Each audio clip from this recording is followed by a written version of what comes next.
Two of the main legal documents you want in your estate plan will include the durable power of attorney for financial and the durable power of attorney for healthcare.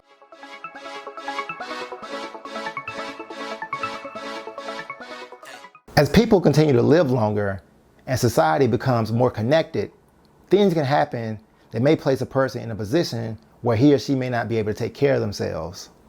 When that happens, you'll be dependent on your loved ones and others to take care of you. Growing old and accidents are a part of life, and you can make plans for this with some legal documents in your estate plan. Two of the main legal documents you want in your estate plan will include the durable power of attorney for financial and the durable power of attorney for healthcare, often called a healthcare proxy. The durable power of attorney for financials is a document that allows you to appoint a person with the authority to control many of your assets, such as managing your bank accounts, paying your bills, purchase and sell any real estate you may have, receive your government benefits such as Social Security and Medicaid, operate your business, and many other things. You can also limit the powers you give to this person, such as they cannot change or revoke your will or use your assets for their own personal benefit without your permission. The durable power of attorney for healthcare is a document that designates a person to make medical decisions on your behalf. This document allows you to stay in control of your healthcare while appointing a person to follow your wishes. You should feel comfortable discussing your health and medical wants and needs with the person you appoint. In addition, within the words durable power of attorney for healthcare, it is important to focus on the word durable.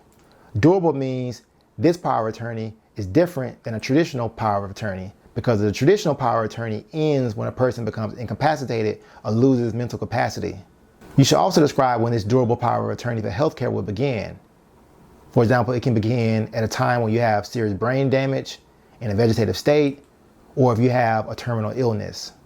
Oftentimes, a person's medical conditions can worsen and become so severe that the situation is a life or death matter. You really don't want to have your loved ones debating and even more stressed about what will happen to you next. A living will, not to be confused with the more commonly known will, can help you make the decision. A living will is a legal document that explains your desires when there is an extreme medical situation. In essence, it serves as a way to let your loved ones know when it's time to let you go. Both the person you appoint for the power of attorney for healthcare and the doctors will carry out the directions of the living will. Lastly, it is a good idea to have a HIPAA authorization in your estate plan. HIPAA stands for Health Insurance Portability and Accountability Act. It is a law that helps protect the medical privacy of individuals. A HIPAA authorization is helpful for the person who has durable power of attorney for healthcare.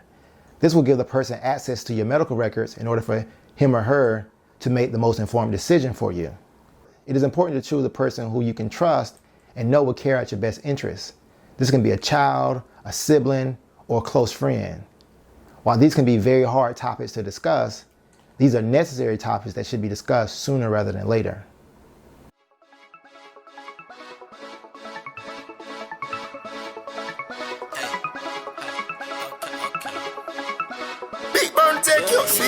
See, I came in the game without a dime or a chain.